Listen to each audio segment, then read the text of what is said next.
Salve, salve, gente amiga da bola! Estamos chegando aí com mais um programa 7-1. Hoje vamos falar com um grande jogador, ex-jogador de futebol, grande Gilberto. Seja bem-vindo aí ao canal 7-1. Vamos falar muito de seleção brasileira, de Cruzeiro, de Flamengo, de Vasco, muitos times aí. O Gilberto passou aí pela grande carreira vitoriosa. Seja muito bem-vindo, querido. Obrigado, né? Obrigado a todos vocês aí, obrigado pelo convite. É uma satisfação poder estar participando com vocês dessa live aí. Bacana. Gustavo, começo com você, já que você estava ávido aí para fazer as primeiras perguntas aí para o Gilberto. Bom, tenho várias, se quiser eu tomo conta do programa. Não é isso. Você vai dar bola para malandro e vai se ferrar, Renatão. Não é isso. Ele sabe muito bem que ele não pode abusar. Não, mas vamos lá. Eu queria começar com uma curiosidade, que eu vi que você jogou na sua carreira no exterior, né? Você passou pelo Tottenham, passou pelo Hertha Berlim e teve uma passagem curta na Inter de Milão. A Inter sempre foi um grande time, agora nesses últimos 10 anos é que a Juventus está massacrando, né, no campeonato italiano. Mas tanto o Hertha quanto o Tottenham nunca foram os melhores times, né, de seus países, nunca tiveram ali nas grandes disputas. E você sempre foi um jogador de alto desempenho, jogador de seleção brasileira, Copa do Mundo, sabe? Jogou muito bem na lateral, na meia.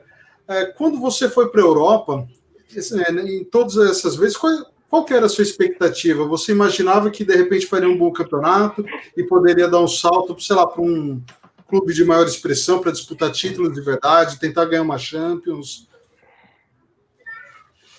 Na realidade, a minha primeira ida para a Europa foi com a Inter, né? Então a expectativa era essa, de poder estar indo para um grande clube, um clube onde tem um reconhecimento internacional. E o problema foi a adaptação, né? Porque eu saí daqui do Cruzeiro, eu era jogador do Flamengo, estava emprestado ao Cruzeiro, e fui para a Inter em janeiro de 99. E janeiro, obviamente, campeonato europeu, você pega a metade do campeonato e diante, né? E em 99, acho que foi o pior ano da Inter. Na época, as pessoas falavam lá que 99 foi o pior ano da Inter, porque tinha os melhores jogadores. Eu fui para um elenco... eu saí do Cruzeiro com um elenco onde tinha o Valdo e Jair. A gente foi de 5 competições, nós fomos para 4 finais. Mas a gente só foi campeão do Mineiro. Nós somos vice da Copa do Brasil, vice da Copa do Brasil, vice da Mercosul, fomos vice-campeões brasileiros. E nós só ganhamos o Mineiro. E fomos eliminados da Libertadores para o Vasco, que na sequência acabou sendo campeão. E aí eu fui para a Inter achando, Inter de Milão, Itália, Ronaldo, Zé Elias, Baggio, Bergomi, Pagliuca, Aaron Inter, de OKF e tal, mas eu já cheguei lá, eu lembro, eu já falei isso algumas vezes, eu cheguei e fui me apresentar, e aí o Zé falou assim para mim, Zé Elias, negão, senta aí que a gente perdeu para o Bolonha aqui ontem, o bicho vai pegar aqui, e eu chegando na Inter. E aí o vestiário, aquela confusão, os caras um acusando o outro, Zamorano falando, xingando, Baggio xingando. Eu falei assim, minha Nossa Senhora, onde eu vim parar, né? Sem entender nada, porque apesar do italiano ser similar, eu não entendia nada. Os caras falando muito rápido, dando soco na parede, aquele estilo italiano, chutando cadeira. Eu falei, minha Nossa Senhora, essa minha apresentação, eu já vi que vai dar ruim, né? E aí não deu outra coisa, cara. Eu não consegui me adaptar, não me senti à vontade. Apesar do Luchesco, o Luchesco era o treinador, agora brasileiro, mas eu não conseguia me adaptar, ao 3-5-2 que ele estava querendo. Ele pedia para eu atacar, eu não atacava. Aí, quando a bola estiver lá na frente, você tem que estar lá na linha de fundo. Quando a bola estiver aqui, você tem que estar marcando. Eu falei assim, cara, tá difícil compreender esse 3-5-2. E aí não me adaptei. Aí eu fiquei até o final da temporada e acabei voltando o Brasil, porque achava que no Brasil eu teria mais possibilidade de repente, voltar mais rápido para a Europa, porque eu sabia que teria mercado e a possibilidade de jogar melhor. Então, a minha expectativa no início era essa. Só que aí, já quando eu fui para a Alemanha, eu já fui com 28 anos. Eu fui para a Itália com 23, voltei para o Brasil, e aí eu não consegui voltar. Eu voltei com 28, que já é o limite, né? Porque se eu não voltasse para a Alemanha em 2004 com 28, eu já não voltaria mais. Assim. Ninguém me aceitaria mais na Europa com 29, 30 anos. E aí já foi aquela coisa assim mesmo, agora pode chover meteoro aqui, pode chover canivete, que eu tenho que ir, tenho que ficar, tenho que me adaptar, tenho que dar porrada, tenho que tomar porrada. Só que a recepção que eu tive na Alemanha foi totalmente diferente. Eu saí daqui do São Caetano, a gente foi campeão paulista, e eu saí no meio do ano, aí já peguei a pré-temporada lá, mas fui com medo, porque tem toda essa relação da história da Alemanha, Hitler, nazismo, racismo e tal, e eu falei assim, caraca, e agora vai para a Alemanha, idioma difícil, porra, eu negão no meio do monte de louro e tal, como é que vai ser essa recepção e tal. E aí os caras me receberam super bem, cara, porque o Marcelinho Paraíba já estava lá, porque já tinha passado, na realidade, o Alex Alves, que os caras adoravam, já tinha passado o Luizão, e o Marcelinho era rei no Hertha. Então, eram 3 brasileiros que tinham passado, que já tinham alguns passado, e o Marcelinho que continuava lá, que tinha moral. Então, os caras sabiam que estava indo mais um jogador do mesmo nível, um jogador que poderia, de repente, ajudar. E aí os caras me receberam super bem. Aí eu me adaptei e foi, assim, acho que na Europa foi a minha melhor adaptação, né? Eu joguei 4 temporadas, joguei bem. E aí eu fiquei 4 anos e aí eu já não queria mais permanecer, porque o time, como você bem disse, o Hertha não era um time de expressão, um time 5º, 6º time da Alemanha. E todo ano, todo início de temporada é aquela coisa, nós vamos lutar pelo 6º lugar, nós vamos lutar pelo 6º lugar. Esse ano vai ser o 7º, esse ano vai ser o 8º. Eu falei, cara, porra, não dá. Eu tenho que ser campeão alemão. Não importa se o Bayern é a potência que é. É aquele pensamento de não aceitar o objetivo do clube. Talvez hoje, com a consciência que tem, a experiência que tem, não, meu, vamos jogar pelo 5º. Pelo que eu estou vendo aqui pelas contratações e olhando em volta, é 5º lugar. Não tem como bater o Bayern de Munique e o Borussia Dortmund. Não tem, mas a minha cabeça era essa. Porque tinha Lúcio jogando no Bayer Leverkusen, no Bayern de Munique, Zé Roberto, junto com o Juan, os caras chegando ali, beliscando a Copa da Alemanha. Era Tinga, o Everton jogando no Borussia Dortmund. Eu falei, cara, não, eu tenho que ser campeão no Hertha, né? Mas não tinha essa visão que tenho hoje. Por isso, talvez, o Hertha, por isso talvez eu tenha optado por sair. E aí quando eu fui para o Tottenham foi isso, assim, aquela coisa da Premier League, aquela expectativa, e aí aconteceu a mesma coisa que aconteceu na Inter, né? Eu acho que o inglês, apesar de ser, acho que talvez mais fácil, o inglês britânico pegou, aquela coisa de sentar na rodinha, não entender nada que os caras estavam falando em inglês, aquela pronúncia e tal. E o Juan de Ramos, que me levou na época, foi treinador do Sevilha, espanhol, conversava comigo numa boa, mas aí não dava, cara. Meu primeiro jogo eu falhei nas oitavas de final da Copa Europa, né, que era a Copa da UEFA, e fui sair jogando, perdi a bola, o Fafão roubou e fez o gol. E aí ali deu uma queda a minha autoestima ficou em baixa, confiança ruim, aí eu não consegui reencontrar e aí a opção foi voltar para o Brasil. Tá, quando você fala em autoestima lá embaixo, confiança lá embaixo, você chegou a passar por depressão ou não é o caso? Foi só, tipo, essa falta de competitividade que deu essa bruxada?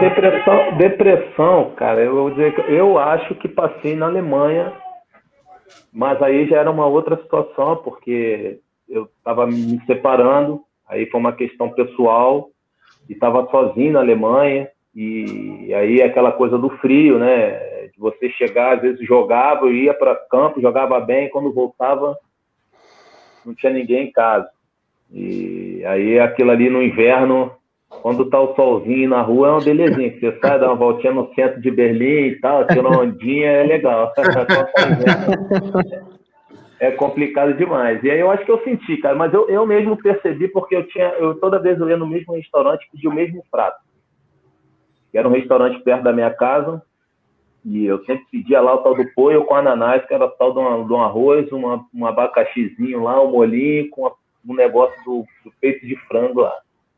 E aí eu falava, cara, não, eu tô comendo todo dia, cara, tem alguma coisa errada, não é possível que esse prato seja tão bom e tal. E aí foi quando eu dei o estalo e eu comecei. Aí eu comecei em casa mesmo, comecei a aprender a cozinhar, porque eu não sabia fazer nada. Aí liguei para minha mãe, porque tinha dificuldade também de levar meus irmãos, porque alguns trabalhavam, minha mãe trabalhava. E minha mãe nem trabalhava, mas ficava por conta da casa. E aí eu comecei, mãe, pô, como é que faz um refogado aqui? Ah, meu filho, pega a cebola, corta assim e tal, dá uma refogadinha. Eu falei, pô, mas o que é refogar? Ah, não, deixa lá, o negócio um pouquinho lá na panela. Pô, cara. Então, cortar a cebola é fácil, né? Tamo junto, Gilberto. Cebola é mole, o negócio, a cortar a cebola é mole, o negócio é refogar a cebola. Né? Pô, como é que eu vou refogar a cebola? Não, deixa lá juntinho com alho, não sei o quê, no óleozinho e tal. Pô, aí quando tu olhava, o negócio queimou. Eu falei, pô, deixei pra demais.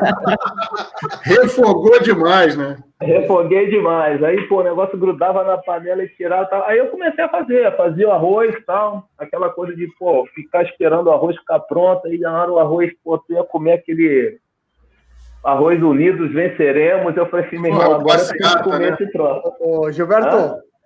Ô, Gilberto, nessa época você emagreceu quantos quilos? Pô, cara, eu tava na capa do Batman. Mas é porque, assim, eu tinha sorte porque os caras iam pro hotel, aí eu tirava as forras no hotel, a gente concentrava, aí no hotel comia igual um bicho, né? Os caras me olhavam assim, você tá detonando o prato. Eu falei, meu filho, aqui é assim.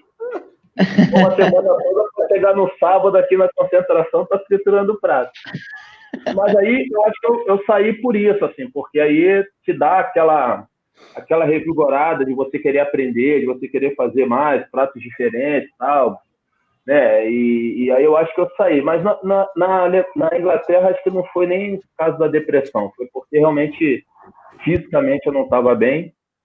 E os caras ainda me deram um pouco de força ainda e tal. Pô, vamos, pô, força e tal. Mas eu já vi que não ia dar certo e aí eu meio que entreguei, assim, porque na realidade eu já queria voltar, né? Eu queria voltar, porque tinha questão... Porque eu tinha disputado a Copa de 2006 na Alemanha, tinha ido bem, e queria disputar a Copa de 2010. E eu vi que estava perdendo... Eu estava perdendo terreno, porque eu não estava jogando no Tottenham, e o Dunga estava chamando alguns outros jogadores e tal, mas sempre com aquela coisa, Giba, como é que você tá? E eu falei, pô, não estou jogando, a coisa aqui tá ruim e tal. E quando eu voltei para o Cruzeiro, em 2009, aí eu voltei para um clube que eu já conhecia praticamente todo mundo, os mesmos funcionários que trabalhavam no Cruzeiro em 98 eram os que estavam trabalhando lá em 2009. Então, o Adilson já tinha sido treinado pelo Adilson em 2003 no Grêmio. O Adilson, pô, me deixou com liberdade de jogar de meia. E aí a coisa deu uma guinada e eu consegui disputar a Copa de 2010. Jogando de meia, e o Dunga me chamou para jogar de lateral na Copa porque ele via que tinha possibilidade de recuperação. Boa. Legal. Léo, vai lá. Ô, Gilberto, um grande prazer estar conversando com você pessoalmente, né, aqui no canal. E agradecer o Marcelo Memeri por ter intermediado esse contato com você. Bacana, nosso abraço aí para ele. Exatamente. Gilberto, eu queria voltar alguns anos na sua carreira. Exatamente, a sua base foi no futebol de salão, né?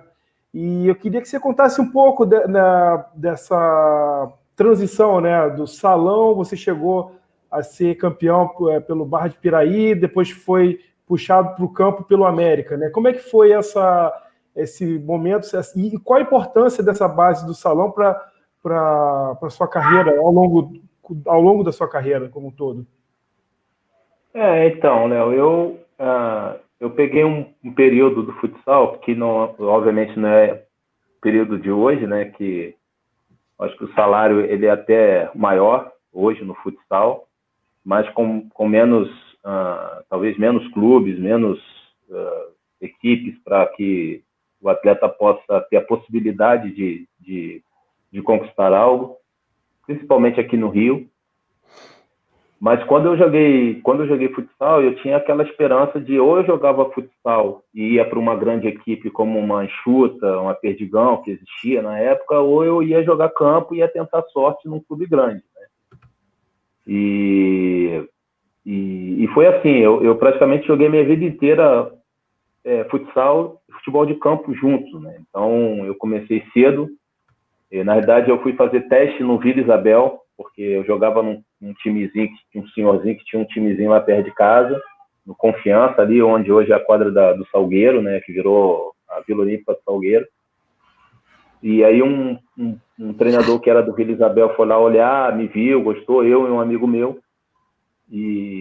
Só que ele marcou um dia, tipo, daqui a uma semana você vai lá fazer o teste. E eu fiquei gripado, e esse meu amigo foi, passou, fez o teste, passou. E eu não pude ir. Aí eu falei, pô, será que dá para eu fazer depois esse teste e tal? O cara falou, não, vai lá, pô, você pode passar lá e tal. Aí eu fui. E eu vi que o meu amigo já estava, Betinho, né, o Roberto, já estava meio que entrosado com o pessoal, e eu cheguei lá, cara, pô, fazer uma coisinha aqui, domina no peito, aquela coisa, devolve aqui e tal, vamos pro coletivo. Aí chegou no coletivo, jogando, aquela coisa normal de criança, quebrando, errando os passes e tal, fazendo as gracinhas, errando passes e tal. Aí o cara no final falou para mim assim, cara, você não vai dar não. Obrigado aí por ter vindo e tal. E aí esse meu vizinho, amigo, falou assim, pô, cara, mas ele é goleiro lá nas peladas nossa lá, ele também de vez em quando falta goleiro, ele vai lá e faz uma graça lá. Aí o cara contou direitinho, olhou e falou, pô, tô precisando de um goleiro aqui para completar o coletivo. Vai lá no gol lá. Aí chutaram eu abafei uma, abafei duas.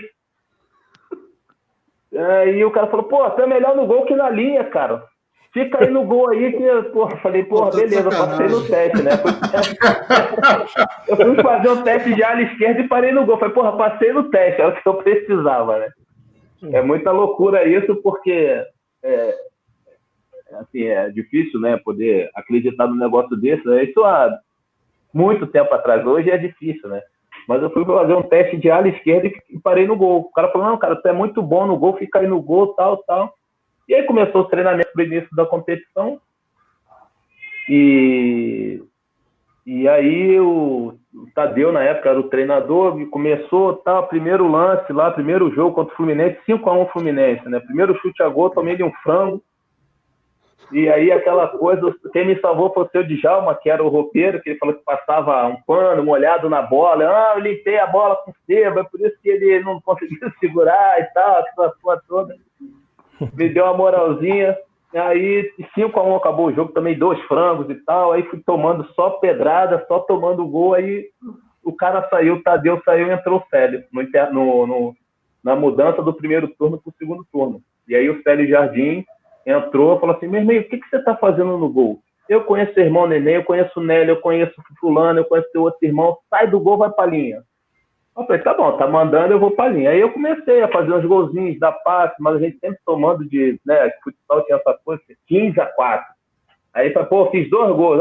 Quanto foi, meu filho? Mãe, perdemos de 15-4, mas eu fiz 2 gols. Eu falei, pô, mas de 15-4, perdemos de 15-4. E aí passou o campeonato inteiro, e aí eu fui chamado para ir pro Grajaú Tênis. Aí acho que a minha vida deu uma guinada boa, porque o Grajaú já era um time, já era um clube com uma tradição, não que o Vila não tivesse, mas de título, né, de conquistas e tal. E aí eu comecei a beliscar já no Mirim, eu fui para a final do Carioca, a gente perdeu para Bradesco, e o meu time também era muito bom, já jogando na linha e tal. E aí fui chamado para jogar no América. E aí eu fazia futsal no Grajaú Tênis e ia para o América, no infantil. E meu primeiro ano jogando na categoria de infantil no América, a gente foi campeão carioca. E aí foi que começou, eu fazendo salão e tal. Aí eu joguei por quase 8 anos, né? Eu comecei no Mirim, praticamente no primeiro ano no Mirim, primeiro ano de Isabel, e joguei até os 18 anos no futsal. E eu acho que isso me ajudou, porque, obviamente, as regras mudaram, mas o futsal me ajudou porque eram quadras menores, você tinha um espaço menor para pensar, e isso levava para o campo. E aí, no campo, tinha mais atletas, às vezes, que jogavam, que já vinha daquele ensinamento, né? Daquela coisa de você estar jogando no campo, que não tinha aquela coisa de pensar muito rápido, não tinha saída num espaço curto, e eu já tinha isso. Então, isso foi me ajudando. Quando eu fui para a América, o pensamento era esse, de, vou começar aqui na América, porque é perto de casa, é perto da escola, e que amanhã algum clube vai me comprar, né? Só que, assim, a história não foi essa, e eu passei um período ali, um perrengue ali na América e tal, sem receber salário, e jogando, e com aquela expectativa de tentar seguir para um clube grande. Quando já no juvenil do Grajaú Tênis, a gente tinha um time espetacular, nós somos campeões carioca adulto, praticamente com a equipe de juvenil, com idade de juvenil, né? E aí eu recebi uma proposta para jogar na Enxuta, e isso foi lá para meados de 93 ou 94, e uma proposta para ir para a Espanha. E eu lembro que nessa época estava aquela mudança do plano Collor e tal, uma UFIR valia não sei quantas URVs, e uma confusão do caramba e tal.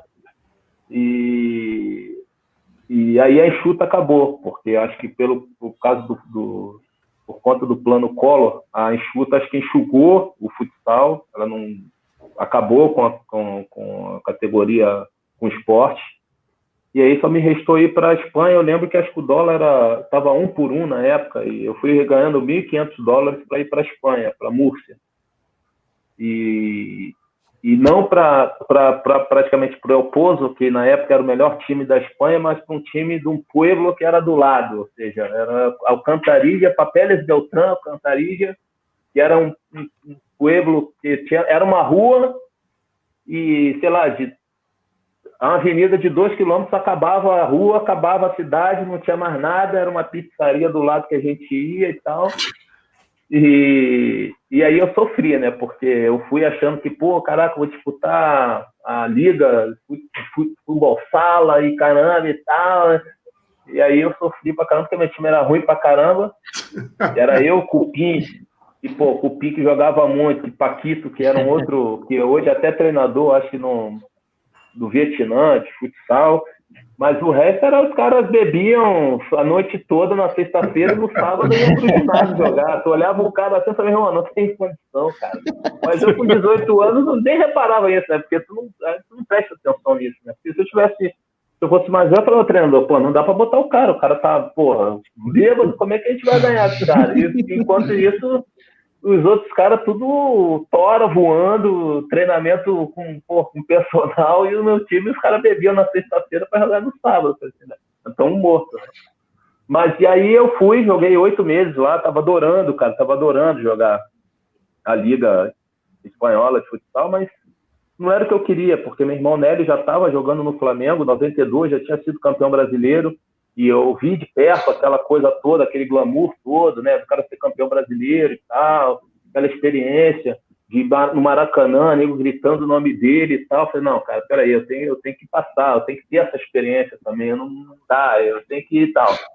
E aí, eu lembro que eu voltei, porque antes de sair, obviamente eu esqueci, né, antes de sair eu fui lá conversar com o Antônio Tavares, que era o diretor do América, e fui falar para ele, cara, eu tô indo para a Espanha aí, cara, o cara tá me dando $1.500, se tu puder me dar R$600 aí para eu ficar, cara, eu fico. E tá falou, o quê? Tu tá maluco? R$600?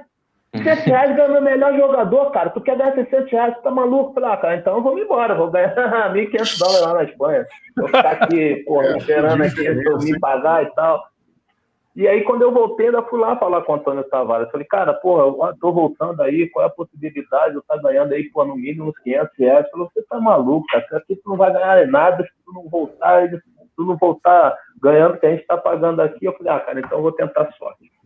Aí um amigo meu, que era muito próximo à minha família, Pedro Gil, tinha um conhecimento dentro do Vasco, me levou para fazer porque na realidade tinha aquela coisa do lei do passe, então pertencia ao América. Mas tinha um negócio, se eu ficasse 2 anos sem atuar, eu poderia sair livre para outro clube. Então eu tinha essa esperança assim, de ficar 2 anos sem atuar como profissional para poder pegar o meu passe livre e tentar a sorte em algum lugar. Só que naquela época, o jogador que ficava 2 anos parado para ir jogar no outro clube era muito perigoso, porque o clube poderia considerar assim, pô, mas o cara está 2 anos sem jogar, o cara está com problema de joelho, o cara está com problema de alguma coisa, e a gente vai aceitar o cara aqui com 2 anos sem o cara bater na bola e tal. E aí eu fui fazer um teste no Vasco, tinha passado no teste, na época, acho que o Nelsinho Rosa era o treinador do Vasco, Ricardo Rocha, enfim, jogava, Cássio era o lateral esquerdo, Valdir Bigode jogava.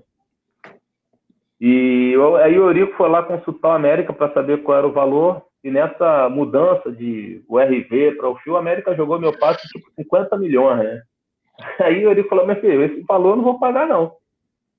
E aí o seu Isaías Chinoco, que era o supervisor do profissional do Vasco, me deu um cartão do Reinaldo Pita e falou assim, meu filho, eu tenho uma pessoa aqui que pode te ajudar, procura ele lá que ele vai te ajudar. Ele me deu o cartão do Reinaldo, que era empresário do Ronaldo Fenômeno na época, que foi a minha sorte, assim, né? Então eu fui lá, liguei para o Reinaldo, expliquei a situação, e eu lembro que o Reinaldo marcou para eu chegar no escritório, que era ali no centro, 12:00, me atendeu às 5 da tarde, né? E eu morrendo de fome, e ele dizia assim, eu estava te testando, depois, obviamente, ele me falou, mas ele falou assim, eu te testei para saber se tu queria mesmo acertar conosco. Então, eu marquei 12:00, só fui te atender às 5, te dei esse chá de cadeira para saber se tu não ia virar as costas e ir embora, porque aqui o que mais tem é isso.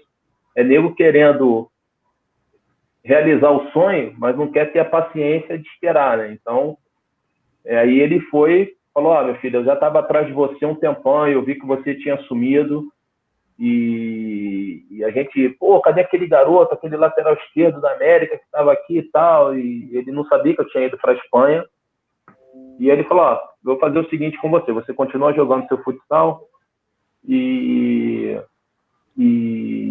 que eu vou mexendo alguma coisa aqui, falando com os amigos meus e tal. Quando eu voltei para o Grajaú, joguei Taça Brasil, a gente foi vice-campeão da Taça Brasil de juvenil, e quando eu voltei, ele falou, tem Corinthians e Flamengo aqui. Eu falei com 2 pessoas aqui, tem o Corinthians e Flamengo para você ir. Eu falei assim, pô, cara, não tô acreditando. Eu vou sair do América, vou para Corinthians e Flamengo, 2 times de massa. Uma tradição enorme no futebol. E ele falou, para onde você quer ir? Eu falei, pô, para onde você me mandar? Eu tô pegando minhas coisas agora aqui, tô indo. E aí ele me mandou pro Flamengo. E isso já em 95, final de 95. Aí eu fui em novembro pros juniores do Flamengo, me apresentei, e já na virada do ano, 96, eu me apresentei ao Joel Santana. Então, a minha vida com o futsal foi isso, assim, eu sempre caminhou junto, né, mas em 96, quando deu a transição, foi minha grande virada, porque tudo que eu tinha de aprendizado do futsal, que era a parte técnica de dominar com a sola do pé e tal, isso surpreendia, porque no futebol você não via muito. Tinha, obviamente, alguns jogadores que saíram do futsal e foram para o futebol de campo, mas não era a maioria. Aí, a partir daí que veio muito, aí veio Pedrinho, veio Felipe, aí vieram Alex, vieram outros jogadores que já tinham atuado no futsal e que entraram no campo. Aí você já nota que o cara tem uma diferença, o cara que é do futsal, que tem essa coisa arraigada, você vê que o cara é diferente. No domínio da bola, o cara normalmente não domina com o lado do pé, né? Ou com a parte interna do pé. O cara já sempre pisando na bola. Isso, só quem faz isso, você já nota, você sabe que o cara jogou futsal quando o cara domina a bola com a sola do pé, porque aquela chuteira cheia de travinha, o cara que consegue fazer isso, você sabe que o cara tem pleno domínio do que está fazendo, é a técnica que o cara tem. E aí isso me ajudou bastante, assim, na minha carreira, driblezinho curto, né, essa saída de espaço curto ali, uma finta, às vezes o cara fingir que ia para um lado e cortar para o outro e tal, e acho que isso foi que me ajudou muito. Pô, legal. Muito legal. Boa história. Vitor! Vamos lá, Gilberto. Primeiro, obrigado pela participação aí. Você até falou na sua primeira pergunta, né? Você fez parte daquele elenco da Seleção Brasileira da Copa do Mundo de 2006. que é um elenco que estava vindo do Penta em 2002, né? Para muita gente foi um dos melhores, se não o melhor elenco da seleção brasileira dos últimos tempos. Tinha o Quadrado Mágico, enfim. Eu queria saber duas coisas. Primeiro, como que era, né, o clima daquela seleção vindo de um título na última Copa, como é que era os bastidores daquela equipe, e teve aquela eliminação traumatizante para a França, né, naquele ano. Queria saber assim, o que aconteceu ali naquele caso, se realmente foi um erro de atenção, ou se teve algum outro tipo de problema, por que aquela seleção não conseguiu atingir o objetivo dela, mas sobre aquele momento. Cara, eu digo assim, eu tive sorte, né? Porque eu peguei justamente esse período aí da seleção, né? Entre 2002 e 2006, que foi talvez o melhor momento, né? Digamos assim, da seleção brasileira, pelo menos para mim, né? Porque a seleção foi campeã em 2002 e já tinha um timaço com jogadores com nível de Rivaldo, Ronaldo Gaúcho, Cafu, né? Roberto Carlos e tal, Dida. Marcos, goleiro, enfim, e o Fenômeno. E aí eu fui convocado em 2003. Minha primeira convocação para a seleção brasileira. E aí eu peguei todo esse período, né?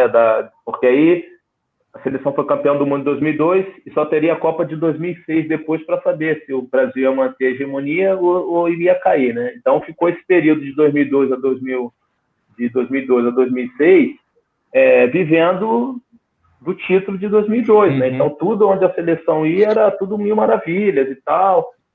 E teve a Copa América de 2004, porque eu fui convocado para jogar a Copa América de 2004 e num treinamento no São Caetano eu tive uma distensão do ligamento do joelho e fui cortado e não pude ir.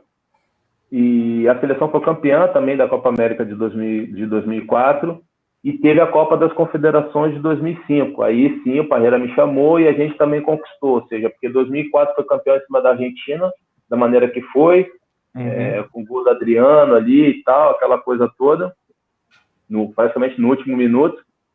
E em 2005 foi aquela vitória de 4-1, aí já como você disse, com o Quadrado Mágico ali, né, com o Gaúcho, Kaká, Adriano, Robinho, aquela coisa, aquele envolvimento todo. E aí ficou aquela coisa para a Copa de 2006, né? A seleção tá jogando aqui por música, Quadrado Mágico, ninguém consegue parar, a seleção tá ganhando todo mundo, tá atropelando, porque também foi uma vitória bonita diante da Argentina. Então criou-se uma expectativa, né? Um oba-oba muito grande para a Copa de 2006. E eu acho que a preparação para a Copa de 2006 não foi a ideal, né? Eu lembro que, eu já falei isso 1000 vezes, eu lembro que a gente foi para Vegas e quando a gente chegou em Vegas era samba o dia inteiro, assim, samba que eu digo do torcedor, né? A gente ia em direção ao centro lá de treinamento que tinham separado para a gente quase não conseguia chegar, porque era aquele pagode, samba, um monte de mulata rebolando na frente do ônibus até a gente chegar. Quando chegava... quando a gente chegava... Isso é uma coisa chata, né, Gilberto? Não, pois né? Não era nem para tirar atenção, né? Não era nem para tirar atenção, né? O cara tá ali concentrado para a Copa, ainda mais que era a minha primeira Copa, né? Então eu falei assim, caramba, cara, eu não sabia que era essa bagunça toda. Eu achava que era uma coisa mais séria e tal. E aí... muito torcedor, né? Muito brasileiro, porque tem muito brasileiro espalhado pelo mundo, né? Então, quando você pega uma cidade dessa aí, que, a seleção vai treinar aqui, maluco, aí junta negro, sai brasileiro, dando aparece até. Né? E aí, muita gente, não sei o que, aquela coisa, aquela festa, a seleção já ganhou, não sei o que, é o samba, é o futebol do samba e tal. Aí, era engraçado porque, assim, toma ali comercial de Ronaldinho Gaúcho, joga bonito, e Ronaldo Fenômeno, e mais não sei quem, joga bonito, e os caras assim, tanto é que esse comercial, que foi até emblemático, né, que era aquele comercial do Joga Bonito, que a Nike fez, você tinha Figo, você tinha um monte de outros jogadores ali com nível altíssimo, mas que, predominava o gaúcho, o fenômeno, que os caras deitavam nos caras mesmo, né? Então, naquela coisa, meu irmão, não vai ter jeito.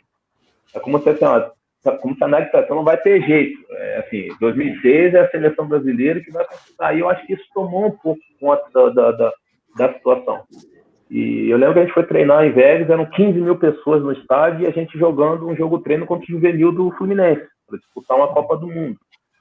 Então não teve outra. Resultado 9-0.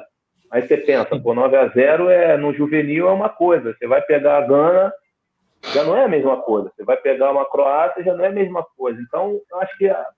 E eu lembro que, na época, a Globo, acho que eles tinham colocado Eles tinham o Sport TV, que também era aquela coisa que estava começando a cobrir um pouco mais a seleção brasileira e tal. Os caras colocaram tipo, como se fosse uma tenda no corner, assim, no escanteio lá de Vegas, dentro do centro de treinamento. Os caras comentavam ali, era tá na área, era não sei o que, era ali do lado. Então, até pro Parreira dar um esporro em alguém, chamar a atenção de alguém, eu ficava olhando assim, pô, como é que o cara vai gritar com o cara aqui? O cara fazendo o programa ao vivo ali, como é que o cara vai chamar a atenção do zagueiro, chamar a atenção do atacante?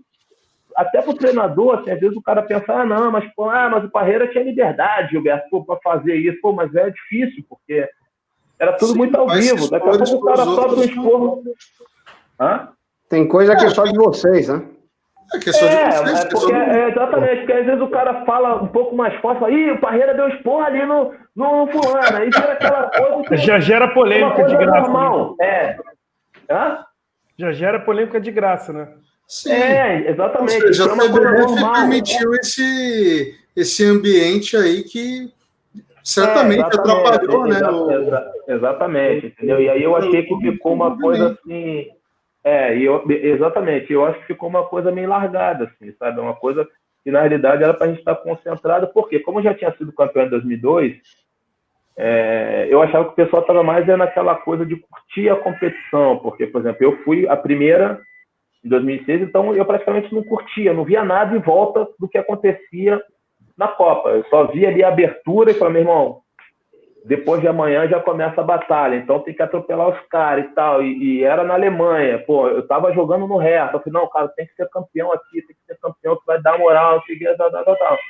Então, acho que 2006, acho que foi um pouco isso, assim, acho que a falta de concentração para uma competição como a Copa do Mundo pedia, acho que foi muito grande, assim, sabe? Você chegou a entrar em campo contra o Japão, não foi, se eu não estou enganado? Fez o gol. Então, porque eu já sabia, né? Porque você ser reserva do Roberto Carlos é quase uma coisa assim, você não vai jogar. Eu acho que em qualquer clube, né? O cara chega, fulano, pô, você vai ser contratado pro Real Madrid. Eu falo, porra, tô fudido, cara. Como assim, pô? Eu não vou jogar, né? O cara, ao mesmo tempo, o cara abria champanhe e falou, pô, amor, pô, fomos contratados aqui. A mulher falava assim, pô, mas tu vai ser reserva do Roberto Carlos. Eu falei, eterna reserva.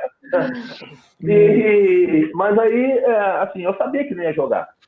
A única coisa que eu pensava era justamente isso, né? Eu falava assim, cara, tomara que a seleção ganhe logo os 2 primeiros jogos e o Parreira libere os caras pra gente poder dar um chute, pelo menos, na Copa do Mundo, né? Botar a carinha lá, né? Pô, 1 bilhão de gente olhando a Copa do Mundo, pô.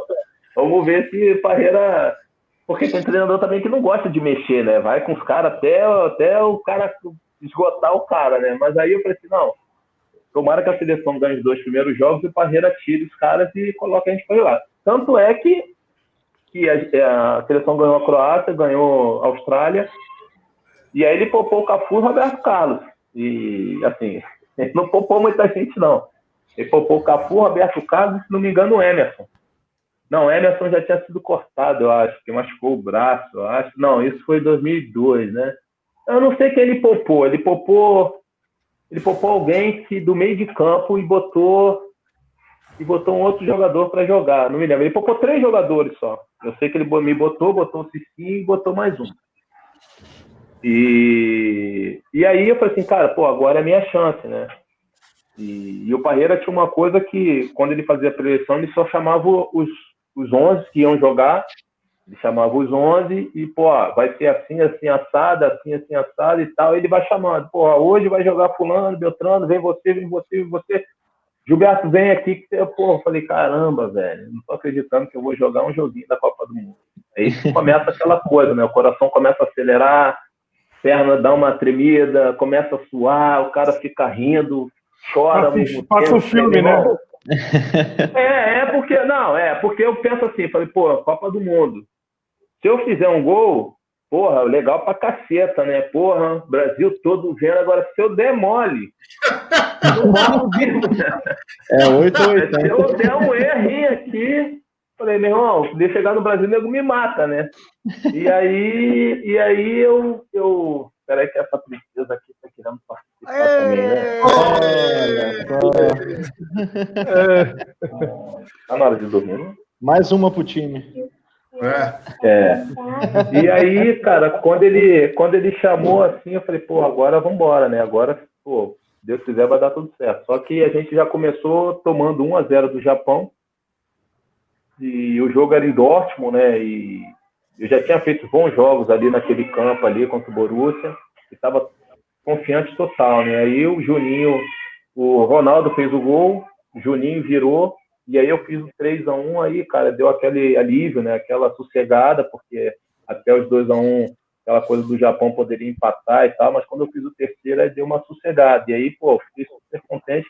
E eu acho que serviu para coroar também, né? Porque, como você falou, passa um filmezinho de você chegar ali, vestir a camisa da seleção, jogar uma Copa do Mundo e fazendo o gol ainda em Copa do Mundo, aí você sabe que tá lá na história, né? Então, para mim, foi algo assim muito gratificante de viver aquele momento com a camisa da seleção brasileira. Bacana. Luiz? Gilberto, obrigado pela entrevista. Eu que tenho 2 perguntas. E lá vai ele, ó. Uma eu acho que eu já sei qual é. Manda ver. Não, então tenho 3 agora. Não! Eu sabia. A primeira pergunta é o seguinte.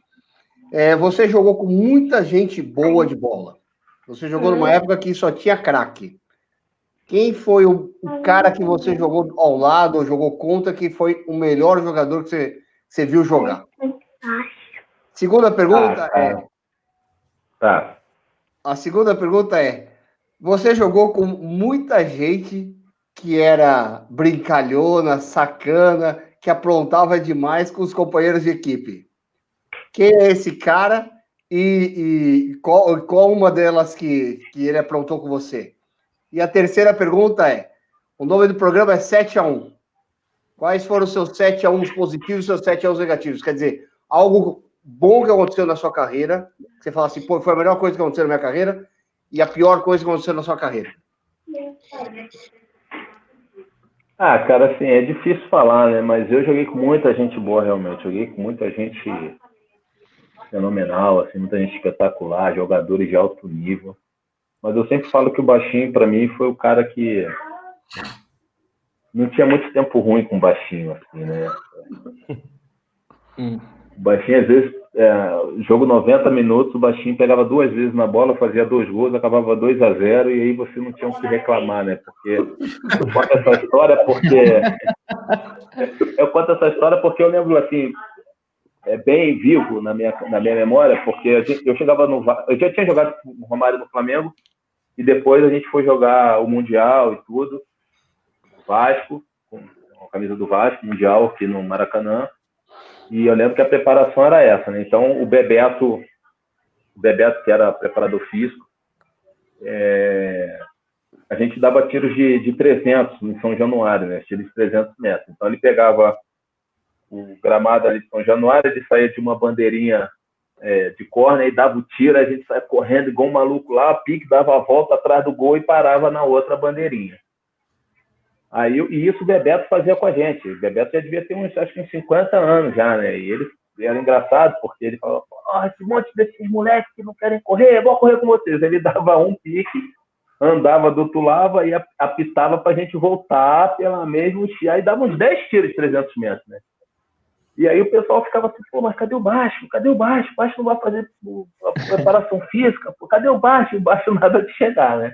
E isso a gente já tinha dado 1, 2, 3 tiros, aí vinha o baixinho, com a bola debaixo do braço. Sol em São Januário, danado, uma soleira, um sol, um negócio quente. Ele vinha com a camisa de manga comprida, para não queimar os braços, né? Para não ficar com aquela coisa, a marca da camiseta. E aí ficava na marca do pênalti ali. Aí pegava um goleiro ali, o terceiro goleiro e tal. Aí eu lembro que o PC Guzmão, que era preparador de goleiro, ficava do lado da trave, enrolava no pênalti, ele pum, de primeira. Finalizava de primeira. Aí mandava no alto, ele pum, cabeça, tudo de primeira. Bola vinha, ele pum, de bico, tudo de primeira. E a gente no sol, dando pique de 300, o nego botando os bofos pela boca e o baixinho só a finalização, né? Aí chegava no jogo, correu o lateral, né? Falei assim, pô, caralho, lateral, maluco. Corria lá na linha de fundo, aí, pô, rolava a bola 5 metrinhos do pé do baixinho. Baixinho, porra, Giba, no meu pé, cacete. Falei, caralho, maluco, eu dei um pique lá no eu rolei 5 metrinhos só do pé do baixo e o baixo nada, né? Beleza. E passava o jogo assim, o baixo não tocava na bola, não tocava, daqui a pouco, por linha de fundo, você cruzava, ele pum, de primeira, 1-0. 1-0 Vasco. Aí ficava aquela coisa, pô, né? 1-0, 1-0, 1-0, aí os times às vezes massacrando a gente, um desespero e tal. Daqui a pouco pegava uma bola, o baixinho pum, 2-0. Aí você fala assim, pô, cara, ganhamos o jogo hoje 2-0, o Romário pegou 2 vezes na bola. Quem é que vai reclamar do baixo? Ninguém vai reclamar que o baixo não fez pique de 300, cara. O cara deu bicho pra gente, fez 2 gols, artilheiro da competição. Não tinha que falar do baixinho. Então, pra mim, o baixinho foi assim... Acho que o Ronaldo também foi um jogador espetacular com quem eu joguei, mas o baixinho é fora do normal, cara, fora do normal. Agora, o jogador que brincava mais... cara, tinha muita gente. Assim, eu passei porque a gente passa por tantos grupos, né? E Iranildo, por exemplo, quando eu cheguei no Flamengo, pô, era o Joel, brincava muito com o Iranildo, negócio de chuchu, meu chuchuzinho, meu filhinho, vem cá, papai chegou, né, e tal. E ele adorava sacanear os caras e tal. O Iranildo foi um jogador... Iranildo chuchu, cara. Cara. Amaral também era um jogador que... Amaralzinho, o nego sacaneava ele pra caramba, ele gostava de uma brincadeira. Agora, a outra pergunta foi dos 7-1, né? Positivo e negativo. Cara, acho que o negativo, acho que o fato de eu perder o pênalti na final do Mundial, acho que foi um momento bem difícil, assim, da minha carreira, porque eu cheguei já no Vasco, aquela coisa de ser irmão do Nélio foi uma coisa que eu carreguei por um período, porque na realidade, a não ser que você jogue pelo seu time de coração, né, o atleta ele revela para que time torce, né? Fora isso, o cara nunca sabe qual é o time do cara até ele parar de jogar, né? Então o cara nunca fala, né? Agora, se o cara vai jogar no time de coração, o cara fala, não, eu sou flamenguista, eu sou tricolor desde pequeno, né? Eu sou vascaíno, botafoguense e tal. Se o cara não for, o cara não revela. O cara fica de boca fechada, beija o escudo, mas não fala para que time torce, né? E eu carreguei isso durante um período, acho que vestindo a camisa do Vasco, que as pessoas imaginavam que eu era flamenguista, por conta de ser irmão do Nélio e tal, aquela coisa toda, então pegava muito no meu pé. E quando a gente foi para o Mundial... o Felipe já era o Felipe e já era, né, o considerado maestro, né, do São Januário, mas o Lopes improvisou, botou o Felipe de meia e me botou na lateral porque ele entendia que o lado esquerdo ficaria mais forte ali, com o Pedrinho, com o Ramon e tal, e aí a coisa foi andando, estava bonito e tal, a gente chegou à final contra o Corinthians, também tinha um baita de uma equipe, e nas cobranças de pênalti eu perdi. E naquele momento foi complicado porque todo mundo foi fazendo as suas cobranças, né? E quando chegou na minha eu perdi. E se o Marcelinho que batia, né, Marcelinho carioca, que batia pênalti como ninguém, batia a falta como ninguém, se ele fizesse após a minha cobrança, o Corinthians era campeão. Então eu ficaria taxado ali como o cara que perdeu pênalti no Mundial. Só que o Marcelinho bateu e perdeu. E aí deu aquela sobrevida para o Vasco, né? Deu sobrevida para a gente ali e tal. E o último pênalti era o Edmundo a bater. E se o Edmundo fizesse o pênalti, ia para cobrança alternada. Só que o Edmundo também bateu e perdeu. E aí finalizou com um Corinthians campeão na cobrança do Edmundo. Você agradece a ele, né? Então. Só que assim, é óbvio que internamente, para mim, foi o pior momento, porque eu me culpei muito por isso. Então, eu lembro que eu morava no Valqueire e minha filha era recém, praticamente. Não, isso foi antes ainda da minha filha nascer. Eu não me lembro se minha filha já tinha nascido, não, acho que foi antes. Porque tem a Vila Vasqueira ali, perto de onde eu morava, os caras se concentravam ali na Praça Itaqui para assistir o jogo do Vasco. E eu estava ali no olho do furacão, praticamente, né? Então eu não saía, eu não ia para a praça com a minha filha, eu não saía de casa. Eu fiquei assim meio chateado porque tinha perdido o pênalti. Então acho que esse para mim assim foi o pior momento assim da minha carreira.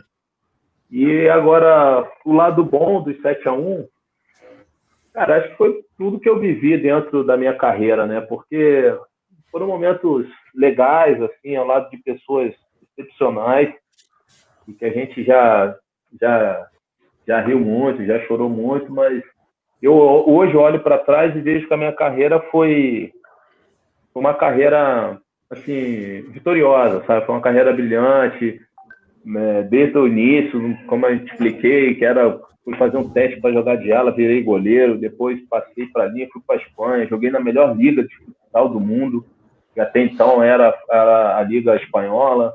Pô, tive a possibilidade de jogar na Premier League, né? Eu falei assim, mas Gilberto, pô, tu não jogou no Tottenham, mas não joguei, mas eu vivi aquilo ali, né? De você ter a possibilidade de jogar na Premier League, joguei no Campeonato Alemão, vivi em Berlim. Então, acho que isso tudo para mim assim, é um ponto positivo ter podido viver isso tudo, né? Porque você escolher um momento assim é meio delicado. Dizer assim, tá bom, eu fiz um gol na Copa do Mundo, talvez tenha sido um momento especial da minha carreira, assim, mas acho que por tudo que eu passei, eu acho que o 7-1 eu posso dizer que foi assim, né? Acho que essa trajetória da minha vida como profissional, acho que foi super especial. Conjunto da obra, né, Gilberto? Eu acho que sim, cara. Porque eu vejo, às vezes eu olho assim, pô, tem tanto atleta que, pô, o cara jogou muito e tal, mas aí, pô, o Zico, né? Antes mas o Zico perdeu o pênalti da Copa. Eu falei, pô, guerreiro, perdeu o pênalti, mas é o Zico, cara, entendeu? Já fez mais de milhão entendeu? E tantos outros jogadores que passaram por isso, o cara às vezes fica taxado por um lance, por um momento, a carreira do cara, esse cara não vale nada porque fez isso. Eu falei, pô, mas peraí, o cara perdeu um gol, o cara deixou de fazer um gol. Não, o cara não presta por conta disso, né? Às vezes o cara trocava de time e, porque isso aí é traidor, isso aí trocou de time. Eu falei, pô, mas aí era a opção que o cara tinha na época, não tinha o que fazer. Então eu, graças a Deus, não passei por isso. Eu vou a Belo Horizonte. Isso agora, por exemplo, um exemplo que passou com o Thiago Neves, o torcedor do Atlético, rejeitou a contratação do Thiago Neves, porque quando ele estava no Cruzeiro, abusava e zoava e sacaneava os torcedores do Atlético, os jogadores e tal. E aí o cara teve a possibilidade de sair do Grêmio e ir para um grande clube, que é o Atlético Mineiro também, e não foi por conta do histórico, né? Então, assim, eu, graças a Deus, não tive isso. Eu vou a Porto Alegre, sou respeitado pela torcida do Inter, né, a torcida colorada. Eu vou a Belo Horizonte, eu sou respeitado pela torcida do Atlético Mineiro. Eu não vejo assim, essa coisa, pô, esse cara aí me sacaneava, esse cara fez isso. Então, acho que isso para mim é que conta, assim, eu ter passado a minha carreira sem ter tido problema algum. Tanto é que hoje eu ando aqui no Rio, torcida do Flamengo, do Vasco, os caras sempre, uns me agradecem, obviamente, outros reclamam, mas é normal também, mas dentro de uma respeitabilidade, né? Não tem nada que fuja disso. Então, acho que por isso, acho que o 7-1 para mim é isso, assim, eu poder hoje andar tranquilo na rua sem ter que ser caçado por torcedor de time nenhum. Legal. Muito bom. Ô, Gilberto, seguinte, você falou no começo do bate-papo aí que você viu o título de 92 e o Maracanã gritando o nome do teu irmão. E você acaba se transformando num jogador de seleção brasileira, faz gol em Copa do Mundo, que você disse que foi um grande momento para você. Agora, qual foi a influência do Nélio para você? Pô, você chega no Flamengo, ele ainda estava ali no grupo, coisa e tal. Vocês chegaram a conviver um pouco junto. Qual foi a influência dele para você alavancar sua carreira? Então, a gente tem uma coisa até meio doido isso, né? Mas como eu perdi meu pai, eu tinha 6 meses de nascimento, né? Com 6 meses de nascimento eu perdi meu pai, né? Então o Nélio devia ter 7 anos, talvez. E eu acho que isso influenciou muito, assim, no convívio nosso, né? Eu acho que a gente acabou tendo, minha mãe tendo que sair para trabalhar cedo e deixar os filhos em casa para poder buscar dinheiro, enfim, porque até da entrada, essa coisa de receber pensão, meu pai era policial militar e tal, essa coisa toda demorou um pouco, então eu teve que correr atrás. E não é fácil, né? Quando você precisa, na realidade, do governo para que você tenha os seus direitos ali. Minha mãe acho que demorou a receber a pensão dela, era papel disso, era papel daquilo e tal, e ao mesmo tempo tendo que botar a comida dentro de casa, né? Então a gente meio que teve que buscar isso um pouco sozinho. Então a gente não se comunicava muito, né? A gente não tinha essa coisa de trocar ideia, parar, sentar no jantar, todo mundo sentar na mesa e comer. Uma hora um chegava do treino 1 hora, o outro estava saindo para ir não sei para onde, e 2 já estavam dormindo. Então a gente não tinha essa coisa de muita de comunicação. Então meu irmão conversava pouco. Meu irmão era muito... Como é que eu vou dizer? Eu também sou muito introvertido, mas meu irmão também era muito. Então a gente não se comunicava muito. Então eu consegui chegar no Flamengo por toda essa história que eu te contei. Não foi nem porque muitas das pessoas na época imaginavam, o Gilberto está aí porque é irmão do Nélio. O Nélio levou o Gilberto. Como se fosse fácil, né? Meu irmão aí, bota meu irmão aí que meu irmão vai jogar, né? Como se fosse uma coisa tão simples. Mas essa era a visão que as pessoas tinham. O Gilberto, né? Irmão do Nélio. O Gilberto, irmão do Nélio, porque o Nélio levou, o Nélio pediu, o Nélio fez acontecer e o Gilberto tá aí. Mas o nego não sabe que eu tive que ralar para estar lá. Mas eu falo que meu irmão me ajudou muito no início, porque como meu irmão já tinha aquela coisa de 92, né, que o Carlinhos tinha aquela coisa dele, Paulo Nunes, de acompanhar a lateral, era uma função nova no futebol, que os meias acompanhavam os laterais até a linha de fundo, na marcação.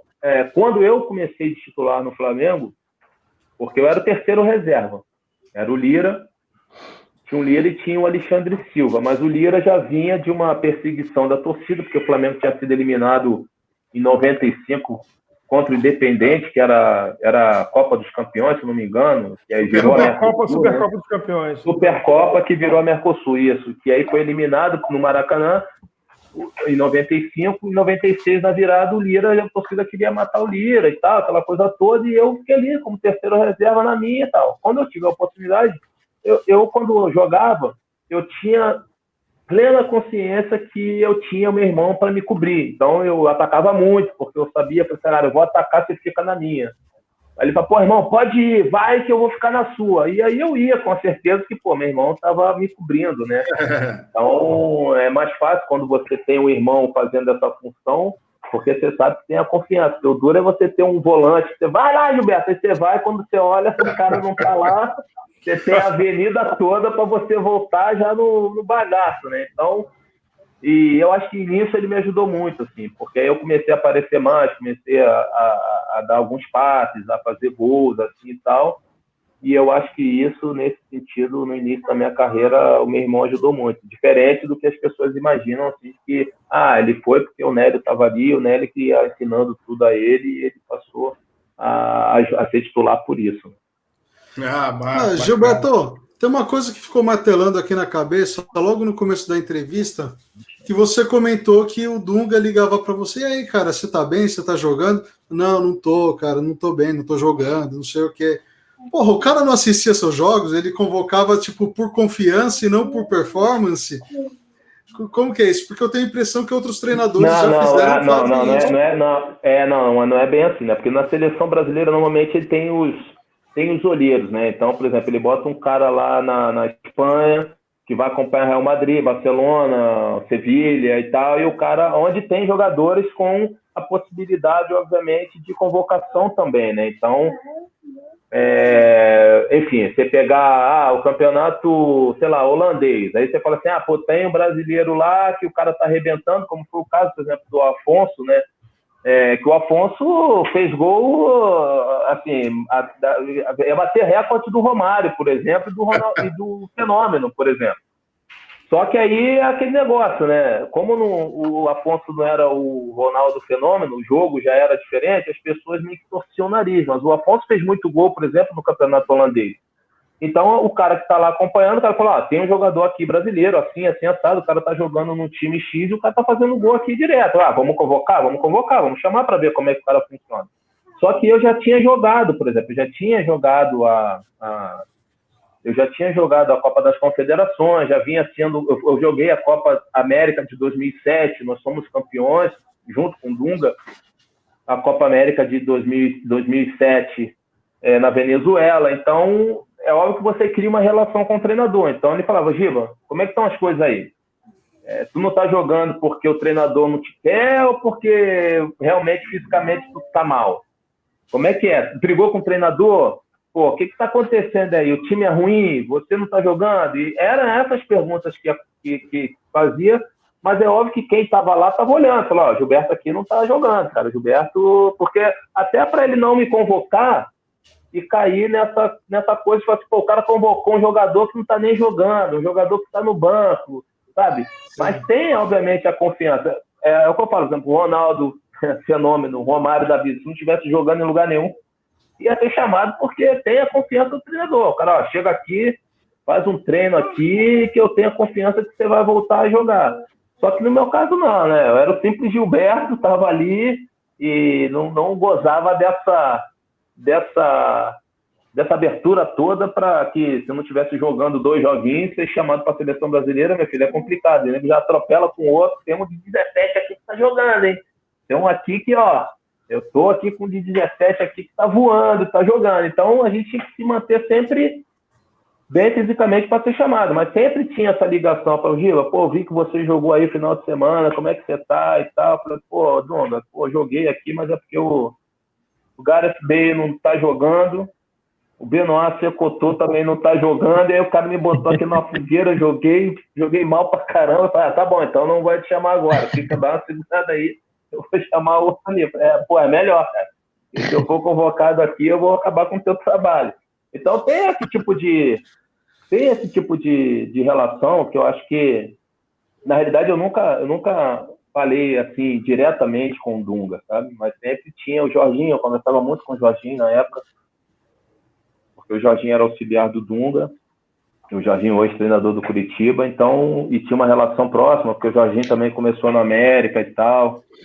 E o Jorginho é que conversava mais. Eu falei, Jorginho, não dá, eu acho que não vai dar não, cara, tô meio assim e tal. Então, não, cara, pode que eu tô bem aqui, voltei de lesão e já joguei semana passada e tô bem. Então, essa era essa relação. Mas é óbvio que eles acompanhavam as competições. Ele acompanha cada jogador. Boa. Léo?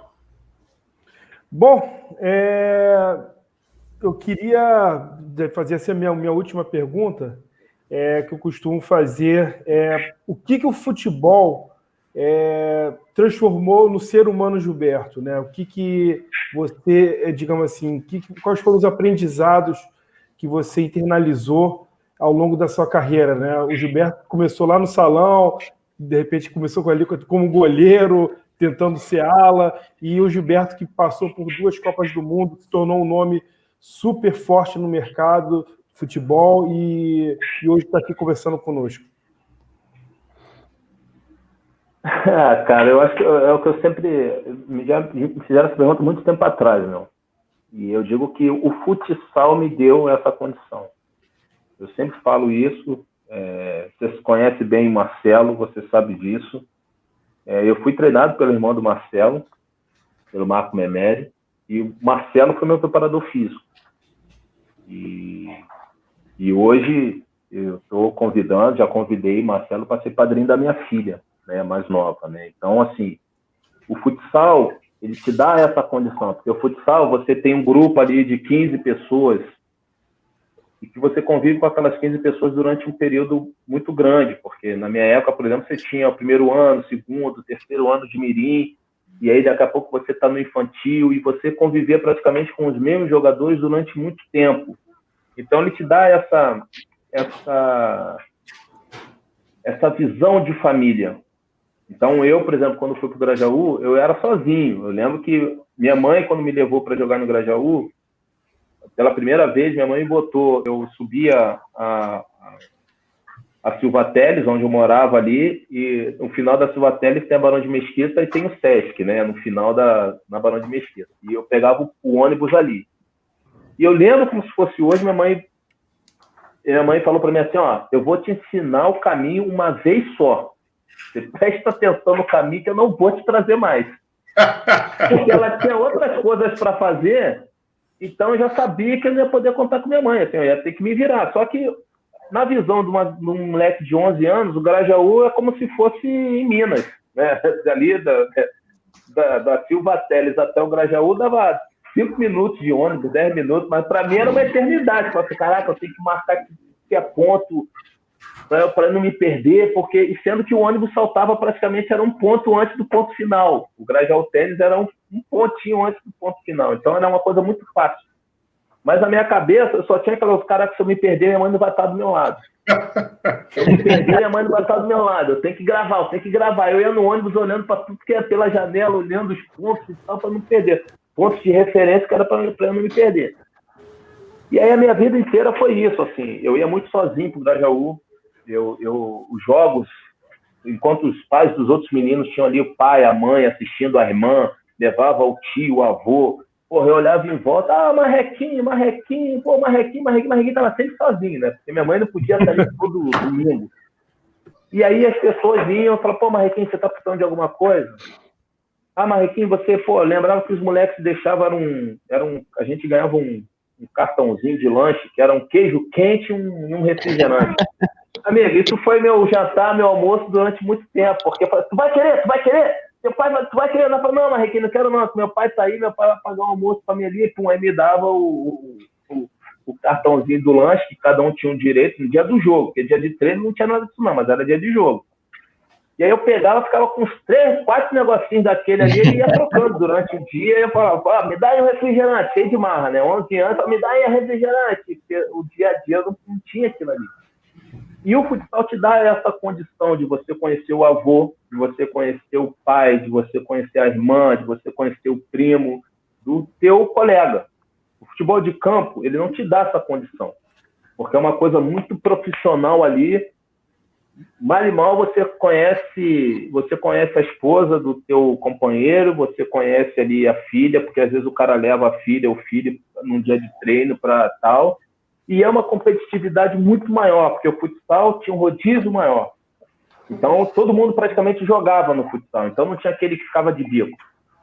Essa brincadeira que eu falei que a gente perdia de 15, né, no Vila, era um pouco isso, porque às vezes você também ganhava de 15, todo mundo jogava, todo mundo fazia gol, era aquela alegria, porque estava todo mundo satisfeito. No campo não tem isso. No campo, hoje, obviamente, tem um número maior de substituição, mas eram 3, velho.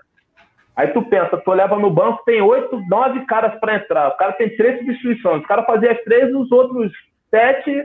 6 ficavam, porra, irmão, não vou jogar, acabou. Eu vim aqui, dormi, comi no hotel, fiquei 3 dias fora de casa, tinha a festa da minha filha lá, não participei e eu não vou jogar. E aí o cara ficava como? O cara ficava seco para jogar no outro domingo. Então essa competitividade, acho que hoje, muito essa introdução do coach, essa introdução do cara que vai ali, pô, que tenta amenizar os problemas dentro do grupo, fez com que tivesse uma harmonia, de repente, maior. Eu vejo isso hoje, por exemplo, muito em todos os clubes. Flamengo, por exemplo, tem muito essa como é que se diz, essa gestão de crise, né? Antigamente não tinha, amigo. Gestão de crise que a gente via era o Romário dando tapa na cara do André no meio do campo. Essa era a gestão de crise. Era o baixinho subindo na arquibancada para dar na cara do torcedor que estava lá enchendo a porta do saco. E quantas brigas eu já vi de companheiro, assim, eu falava assim, caramba, meu irmão, se isso aqui a gente está brigando entre a gente, acabou, entendeu? Então, o futsal me deu muito isso, cara, essa condição de perceber que, assim, cara, nem sempre é a minha vez, de esperar o meu momento. O treinador me botou no gol, foi beleza, é a visão dele, cara, eu tenho que esperar. Eu lembro que no Vasco, por exemplo, o Hélio dos Anjos chegou no Vasco e falou assim, ó, o problema do Vasco são as laterais. Eu falei assim, pô, mas eu nem conheço o cara, mano. Não sei, cara, acho que ele tava vindo eu acho que ele tava vindo do esporte, cara. Eu não lembro de onde surgiu o Hélio dos Anjos. Eu falei assim, o problema do Vasco são as laterais. Porra, e a lateral direita era o Paulo Baia e a lateral esquerda era eu que tava jogando. Aí tu imagina. O cara que chega para falar um negócio desse. Então, o Paulo Baia vira um dos maiores artilheiros do Campeonato Brasileiro aí dos pontos corridos. Porra, eu, graças a Deus, consegui chegar, disputei Copa do Mundo e tal, e o problema do Hélio dos Anjos era nas laterais, eu e Paulo Baia, quer dizer, então, assim, você tem um jogo de cultura, porque, porra, Gilberto, o Parreira tinha que ter colocado você na Copa. Eu falei, pois é, mas vai lá você no lugar do Parreira e põe o Roberto Carlos no banco para ver se tu vai conseguir emprego em outro clube. Não é, as coisas não são tão simples assim, no futsal é mais fácil. Pô, Roberto, ó, fica aqui 2 minutinhos aqui, espera que eu vou botar o Giba ali, o Giba vai jogar 2 minutinhos, daqui a pouco eu tiro o Giba, te ponho de novo, pô, tu tá olhando assim, ó, é isso aqui que os caras estão fazendo, tá? O campo não te dá essa possibilidade, mas te dá essa outra vertente que é, meu irmão, porra, o Parreira botou o Roberto Carlos no banco pro Gilberto, maluco, porra, o Parreira, sabe, aí cria uma situação de necessidade. Então, vira rivalidade, né, em vez de virar... Não, vira disputa total, entendeu? Então, o futsal me deu isso, de saber o discernimento, de esperar o momento certo, de saber que não era aquele momento que estaria. Então, ali acrescentou muito na minha carreira isso, assim, essa coisa de perceber, de entender melhor a situação, de olhar um olhar mais minucioso para as coisas que aconteciam ao meu redor. Mas é óbvio que tem momentos que você também não aguenta, entendeu? Que você dá o grito, que você fica chateado, que você fica achando que tem alguém que está querendo te sacanear também. É que eu peguei um pouco dessa transição, né, de muitos empresários entrando nos clubes, mandando nos clubes e falando assim, eu quero que esse saia que eu vou botar meu jogador. Então você sabe que o cara está mandando, vai botar um jogador que às vezes é pior tecnicamente que você, porque ele precisa ganhar dinheiro ali. Então você fica... Onde você viu essa situação? Cara, a gente vê, a gente sabe. Hoje em dia você vai, às vezes, muitas vezes você ia falar com o cara, você fala, pô, ia falar com o fulano, tem que saber. Então, não precisa ir assim muito longe, né? O Fluminense agora acabou de vender o Evanilson e fica com 10% da venda do Evanilson. Você fala assim, mas como é que pode um negócio desse? O cara é vendido por 60, 70 milhões, o clube fica com 13. Aí você fala assim, pô, mas tem alguma coisa errada. Então, hoje está tendo... A CBF está fazendo muito isso, né? Está mudando um pouco dessas leis, a FIFA está tentando podar um pouco, mas não adianta. Assim, ainda tem muito isso do empresário ter lá o direito sobre o atleta, e, enfim, ele consegue fazer isso. Mas eu acho que o futsal me deu essa condição, essa visão de era o que eu pensava assim, dentro das 4 linhas, eu sou mais eu. Eu sou mais eu, vou mostrar para o cara que eu tenho condição. Hoje eu conheço mães de atletas que somente me ligam e perguntam, pô, o que você acha lá? Eu, nessa situação, faria isso. Ia lá, perguntar ao treinador lá, falei assim, qual o problema? Me diz aqui, por que eu não estou jogando? Gilberto, tu não está jogando porque tu não marca nada. Eu falei, então tá bom, então depois do treino eu vou ficar mais 5 minutinhos aqui treinando marcação.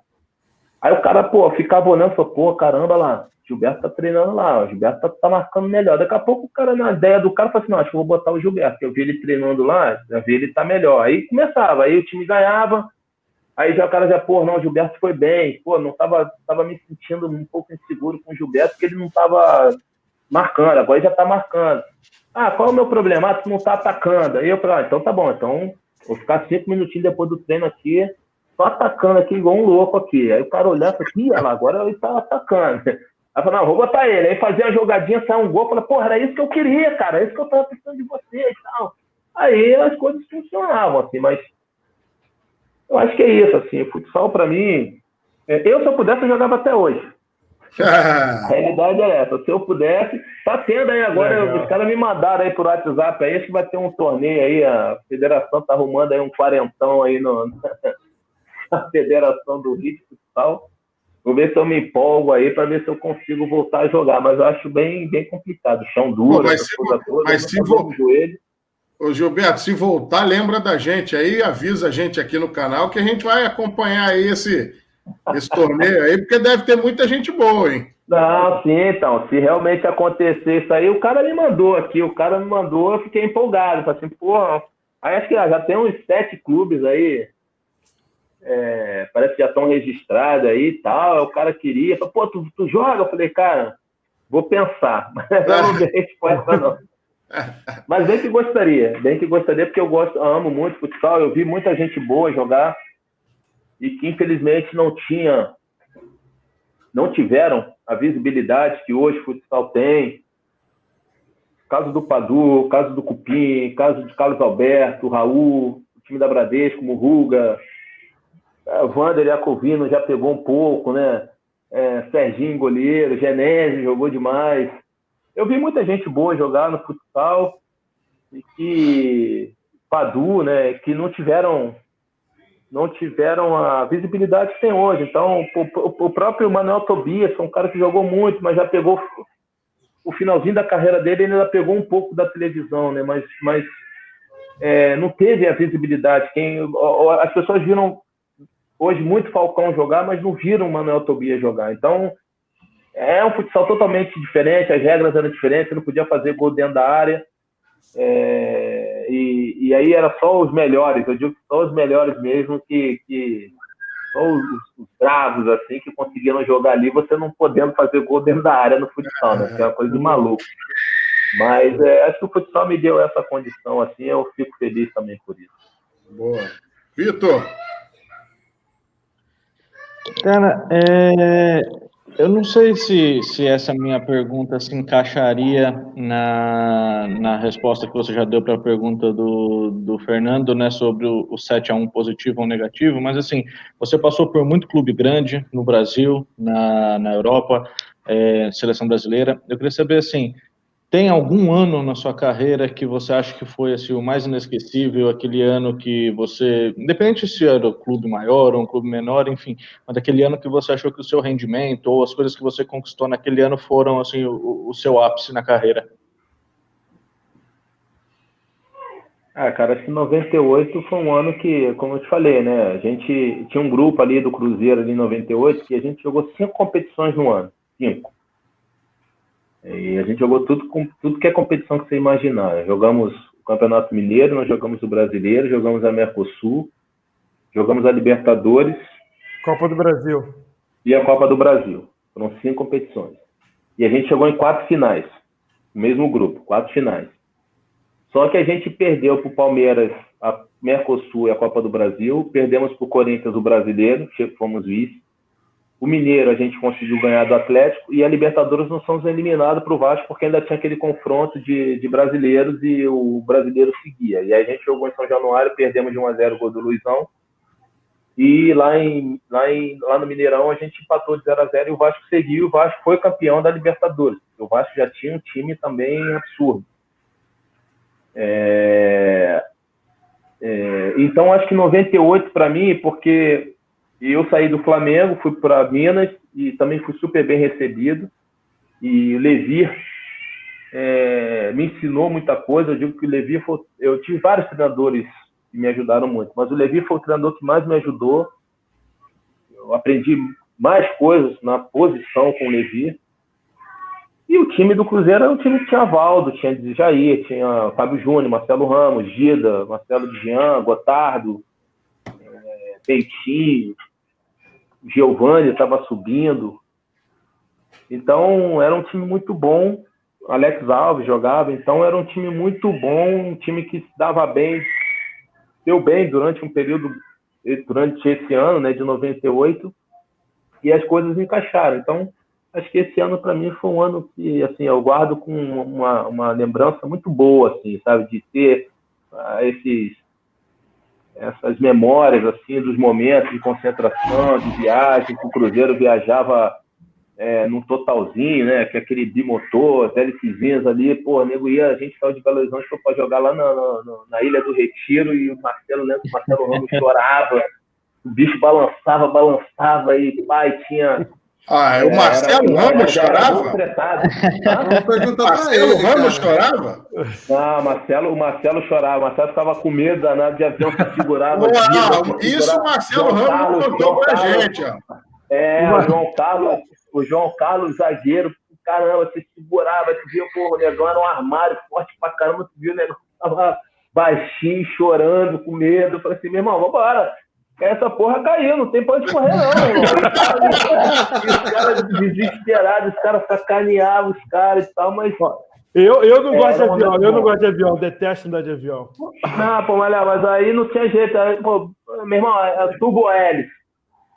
Não tinha pra onde correr. Entrou, meu amigo, era só o que tinha que rezar, não tinha o que fazer. Agora vai, né? O que podia fazer era não entrar, né? Falar, não quero viajar, eu não vou viajar. Podia meter uma marra, mas quem era o Gilberto naquela época? Só tinha que cumprir ali a determinação, meu filho. Entra aí e vai embora, meu filho. Não tem muito o que falar, não, né? Então, mas era isso, cara. Assim, então o grupo era muito bom. O grupo era muito, assim, muito tranquilo em relação a isso. Fazia muita coisa junto, churrasco e tal. Então acho que esse ano, para mim, foi o ano mais marcante assim, da minha carreira. Boa, Luiz. Bom, Gilberto, eu queria que você falasse um pouquinho da sua passagem. Assim, na verdade, são duas coisas. Uma, sair do América e ir para o Flamengo. Como é que foi a preparação psicológica para isso? Se teve essa preparação, e como é que foi? E a segunda coisa é sua passagem no Grêmio, porque foi uma passagem que marcou demais o pessoal de lá. E sempre alguém fala, pô, Gilberto, lateral do Grêmio, foi um super lateral. Então, eu queria essas duas perguntas. O trabalho psicológico da minha saída do América para o Flamengo foi aquele tapa nas costas e vai lá, meu filho, se vira. Bom, mas sair do América para jogar no Flamengo... Não, trabalho psicológico, nem existia isso naquela época. O negócio era assim, meu irmão, vai lá e se vira. Então, assim, como eu te falei, eu fui como terceiro reserva, né? Mas eu sou um cara que ficava observando, né? Eu falei assim, pô, a postura daquele jogador ali não serviu, não. Os caras ficaram meio pé da vida com o cara ali, então eu não posso fazer aquilo ali. Pô, a postura daquele outro ali, acho que não rendeu também, não. Pô, sei que o cara gosta, tal, de ir pra noite, chegar aqui de manhã cedo, o cara, pô, na hora de treinar o cara não rende, acho que aquilo ali não vai dar certo. Então, essas coisas eu fui podando, né? Então, essa minha transição pro Flamengo do América foi isso, cara. Foi o que eu te falei. Mas eu já vinha jogando futsal. Óbvio que dá aquele medo, né? Porque você tá na América, o cara fala assim, pô, eu tenho aqui o Corinthians e o Flamengo. Então você dá opa, vai para um time que tem torcedor, né? Não desmerecendo a América, obviamente, tem torcida, mas não é igual ao do Flamengo e não é igual ao do Corinthians. Então, e eu vivi isso, né? Porque eu vestia a camisa do América. Então, eu olhava para a arquibancada, vai para um jogo do Flamengo no Caio Martins, só vê flamenguista chegando e não vê a torcida da América. Então eu pensei, cara, agora eu tenho que render, né? Então aquela coisa do treinamento, de estar toda hora repórter dentro de campo, entrevistando, coisas que no América não tinha. Pô, aí toda hora é um negocinho, vai lá, vem falar um pouquinho aqui no microfone, na época que tinha ainda essa coisa do cara invadir o gramado, cercar o cara com 30 microfones e tal. Então, a minha preparação foi essa, assim, de observar o que os caras faziam de errado e procurava não repetir, né? E a outra pergunta foi... No Grêmio. No Grêmio, Aí no Grêmio, o que aconteceu? Eu passei esse período todo no Vasco aí, de Mundial Só uma pergunta. Você estava naquela virada histórica sobre o Palmeiras? Não, então, eu estava lesionado, porque eu no Vasco, eu tive uma espondilolistese, na quinta vértebra lombar. Então, foi uma fissura na quinta vértebra lombar. Eu fiquei 8 meses sem jogar. E durante esse período teve esse jogo histórico aí do Palmeiras e Vasco, essa virada histórica, e eu não participei. Jogou foi Jorginho Paulista. O Vitor até fez agora. Pô, se tivesse, tinha sido fácil, então. O Vitor, na edição lá do Palmeirense, fez até talvez. ufa. Não, talvez. Poderia ser também, né? Mas acho que não foi, não. Acho que foi bom eu realmente não ter jogado. E aí jogou Jorginho Paulista, porque eu não joguei a João Avelange e não joguei essa Mercosul, né, da virada. E aí eu passei esse período todo no Vasco, de 99 a 2001, e em 2012 eu fui pro Grêmio. Ou seja, no Vasco eu fiquei, esses 8 meses que eu fiquei parado, óbvio que eu tinha contrato em vigor, mas eu fiquei sem receber 8 meses de salário do Vasco. E ao mesmo tempo minha filha nasceu nesse período, e eu fiquei com um pouco de medo, porque como era uma lesão na coluna, eu não sabia se ia voltar o mesmo, se ia poder voltar a jogar, com filha nascendo, uma confusão que estava e tal. Falei, cara, a coisa ficou meio complicada, mas eu, graças a Deus, consegui voltar, consegui jogar e tal. E aí eu falei, agora eu vou pro Grêmio, né? Pô, um time com organização danada e tal, pô, não vai atrasar salário. Pô, aí tinha lá o Guerreiro, que era dono de uma empresa de ônibus e tal. Falei, pô, agora, pô, jorrando dinheiro e tal. Falei, não vou ficar sem receber, cara. Agora vai ser uma belezinha, cara. Aí jogamos o primeiro semestre, uma beleza, né? Salário em dia e tal, não sei o quê, até a Libertadores. Aí foi eliminado pro Olímpia, no Olímpico, nas cobranças, nas penalidades. E aí começou, tome-lhe 1, 2, 3, 4, 5 meses de salário atrasado. Eu falei, minha Nossa Senhora, eu não estou acreditando nisso. Acho que é a minha cena, né, de jogar em clube que não paga, né? E eu começava aquela coisa de uma preocupação, mas dentro de campo, a minha conexão com a torcida do Grêmio foi muito boa.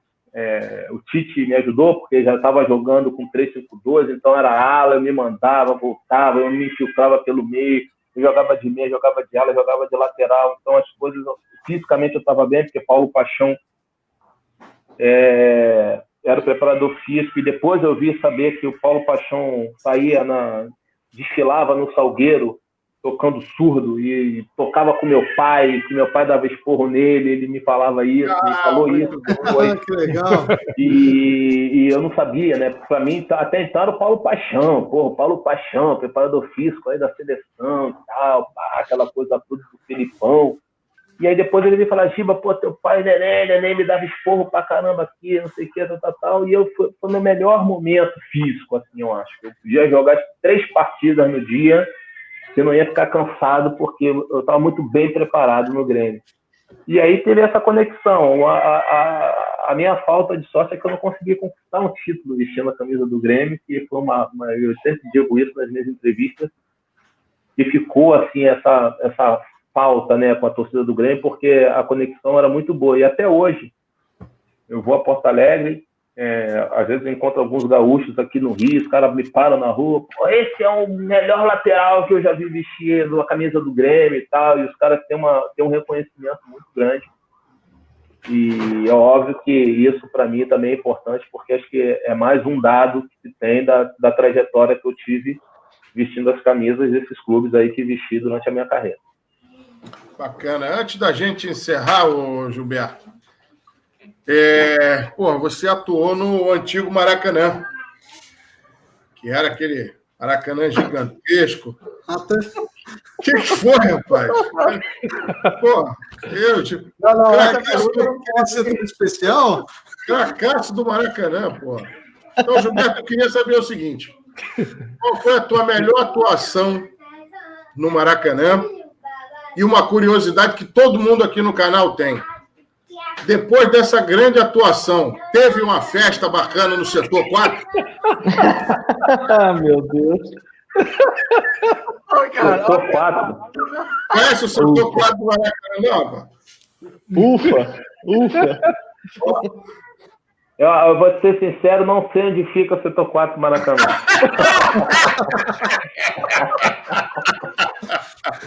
Mas Qual da foi a tua atuação grande eu lembro. atuação? Da grande atuação eu lembro. Da grande atuação eu lembro.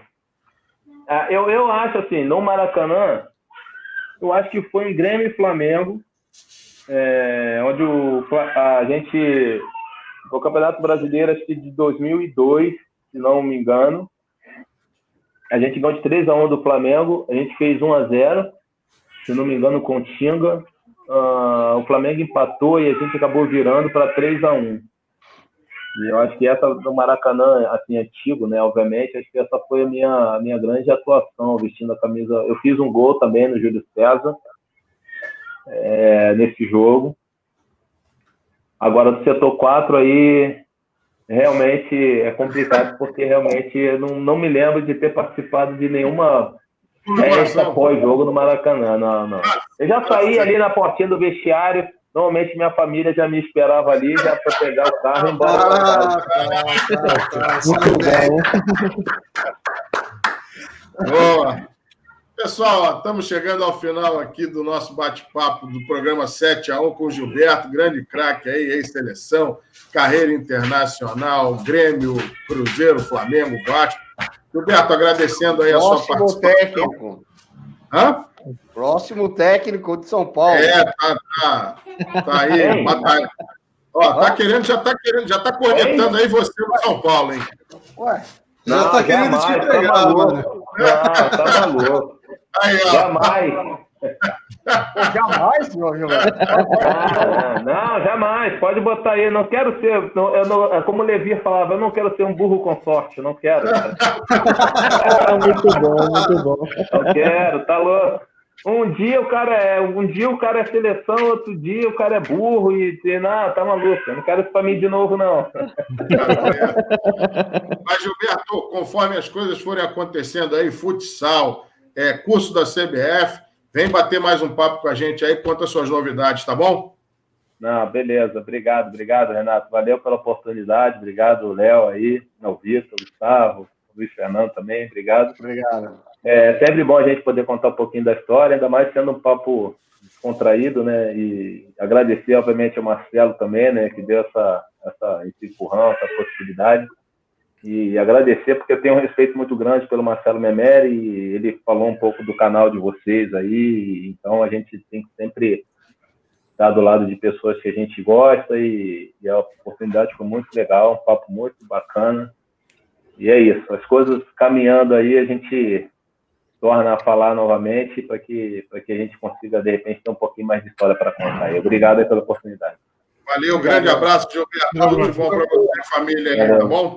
Boa noite. Valeu, obrigado. Valeu. Pessoal, chegamos ao final. Até o próximo programa aí. Um abraço. Valeu. E recadinho do Grupo Garra agora. Fica de olho.